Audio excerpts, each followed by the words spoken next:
Welcome to another clip here on my YouTube channel. Before we get started, just look at this kind of a little button down here and just have a click and you'll be a member of this channel. On top of that, I very much invite you to leave some thumbs up after you watch that clip. Very much appreciated. Today I want to draw your attention to another topic. This time we are not speaking about the foreign exchange or some currency pairs. Today let's speak about the SPX, so the S&P 500, so the broad US stock market. This kind of a stock market looks very much overbought over the longer term, so just have a look at the chart technical stuff right now. Alright guys, let's have a look at the chart technical setup. As you can see, this is a daily chart picture, and you see a longer term uptrend with a black line up here, and a short term wedge to the upside here, these two trend lines.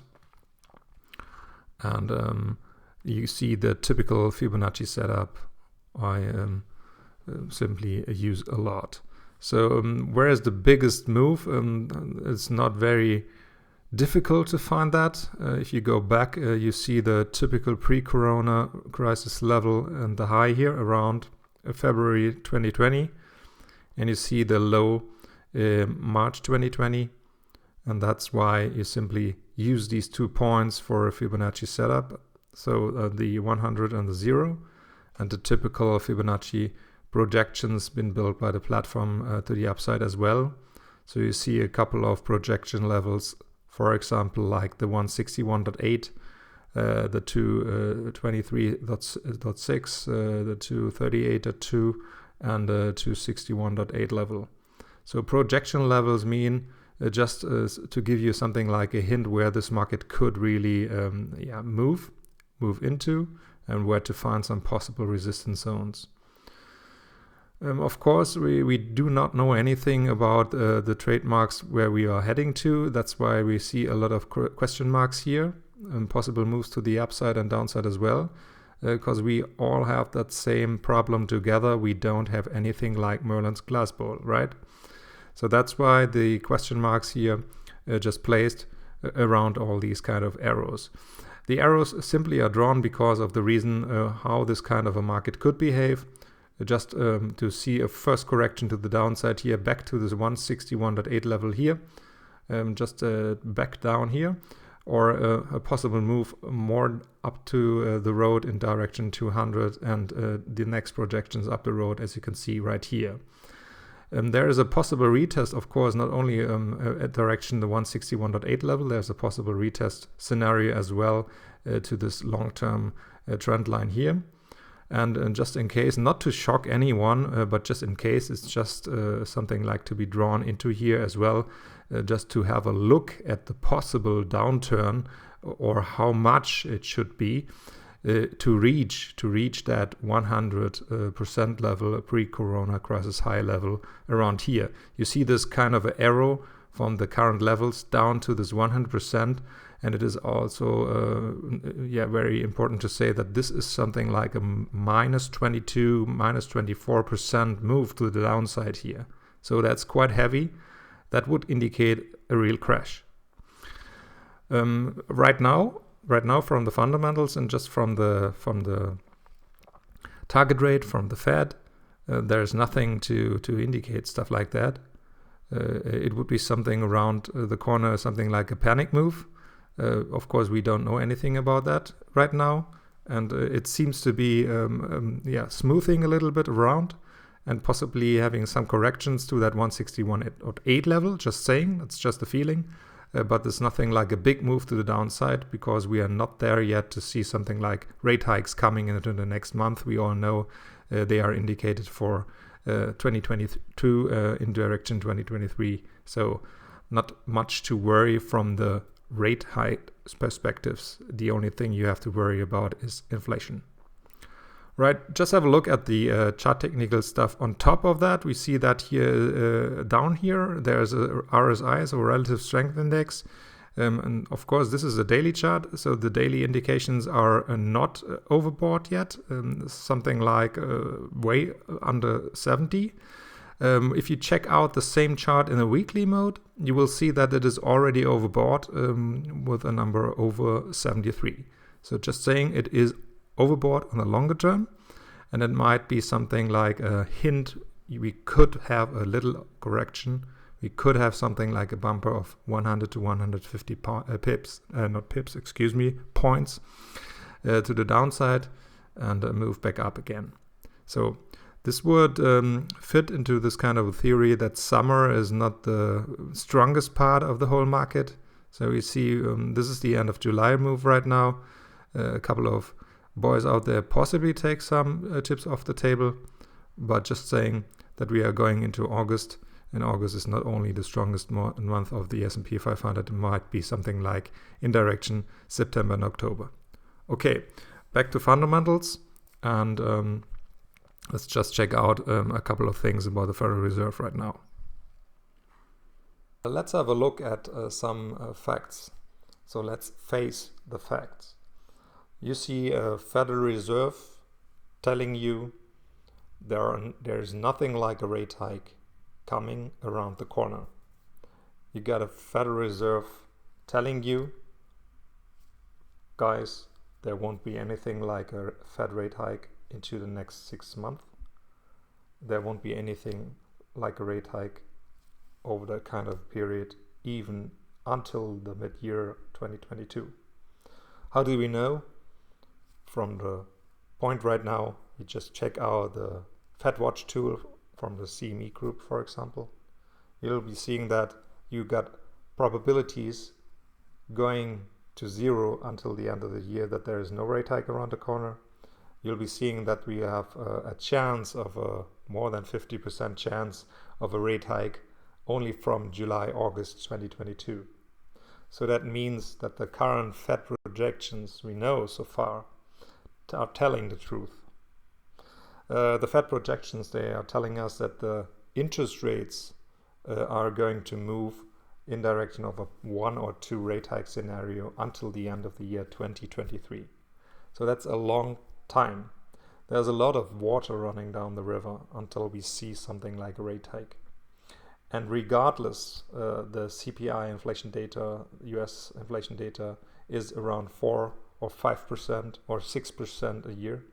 Regardless that the US consumer is facing something like the money is burning in his pockets, and regardless everybody is screaming that we need something like a rate hike just to reduce that kind of inflation effects. Well, to face the facts on top, we need to be aware of the fact that the Federal Reserve is not going to do so into the next month and years to come. And on top of that, we should face the fact that the Federal Reserve is not really able to do so massively, because if you just start hiking rates, let's say 1% into the next 2 years, or even 2% into the next 2 years, you would simply not only kill the whole stock market, but you will simply kill the whole system. Bonds, stocks, whatever is connected with each other, because you all know all kind of asset classes are connected with each other. And it simply doesn't work. It's not only the problem of the Federal Reserve. We all know the balance sheets of the ECB, Bank of England, and all the other Western central banks. Overwhelmed with a lot of securities, they bought a lot of stuff in the last years, and they still buy shares and still buy securities, treasuries, wherever you browse around the world. And just check out the current situation in the US is still they are paying $40 billion a month for mortgage-backed securities, and they still pay $80 billion a month for US treasuries. And this is something like the first step, which is kind of interesting right now, because they spoke about opening the taper talk into the next sessions to come. So this is the only change we see. They officially spoke about that they will be talking about taper processes. That's the case. So what does that mean? It's just the fact that they are talking about possibly reducing that kind of a 40 and 80 billion ammo a month, about reducing that into the next 1.5 years. So it's still a long time, and they try to reduce that kind of monthly payments. What does that mean for the rate hikes? First of all, nothing. Until this kind of process is ended, this tapering process is ended, possibly we see no rate hike around the corner. We saw that the last time the Fed do so was under Yellen, and I'm not sure was it Yellen or Bernanke, however the Fed did it. And the last tapering process told us that it's a longer term scenario, a longer term process. However, when you see something like a rate hike in 2023 from 1 or 2 rate hikes, 25 basis points to 50 basis points, you see this is nothing like a rate hike rocket. Nothing like that. And this is simply smoothing and reducing the burden consumer face with that kind of high inflation. So what does it mean to the stock market?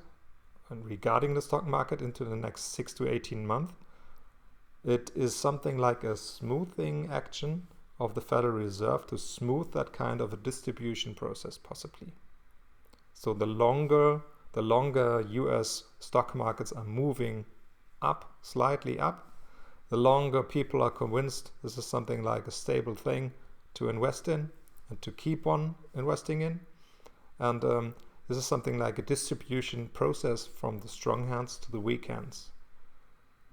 From the strong hands, institutions, banks, whatever, and to the weak hands, something like private investors, like you and me, like us. And this means that you should be simply aware of the fact that you have to think about a plan B. You have to think about, now we are going to, let's say, to secure our positions. I'm not telling you just to jump out of the window and take all your money with you and go and leave the markets. It's not the case. You should simply think about how to protect yourself. That's the only thing. Collect dividends, collect the move up, but don't do anything like jumping out and looking after the skyrocketing markets. That would be something like a really sad story. Stay invested. And if you're something like a long-term investor, of course, stay invested and get your dividends quarterly or half year or yearly. It depends what kind of stocks you own, and simply stick to that kind of plan. But if you are something like an old person, very close to the retirement, and you're absolutely, you're relying on that kind of money, you should have a plan B and do so to protect yourself against a next possibly downturn. I told you that one with a couple of correction scenarios with the arrows I drawn into this kind of a chart technical stuff. Let's hope that there is nothing around that a bigger correction or even a crash move, like I told you with that 23% downwards move. But just in case things like that happen, you should be protected. You should simply think about protect yourself with stop loss levels, or even something like hedging your positions, however you are capable of doing so. All right, again and again and again, this is nothing like advice. This is my own opinion. This is nothing to make you feel you do that immediately. This is something like simply a way of thinking about current market conditions and where we are possibly in that kind of market window. And just a short story. I don't want to compare the Chinese stock market with the US stock market. And of course, not the situation around all that's law, rights and stuff. But imagine how quick a really, let's say, somehow secure market like the Hang Seng index from Hong Kong is tanking and is taking thousands of points to the south, and how quick this could happen. And of course, a couple of things happened there, but how quick this could happen when some boys suddenly realize, oh my gosh, I need to get out of here.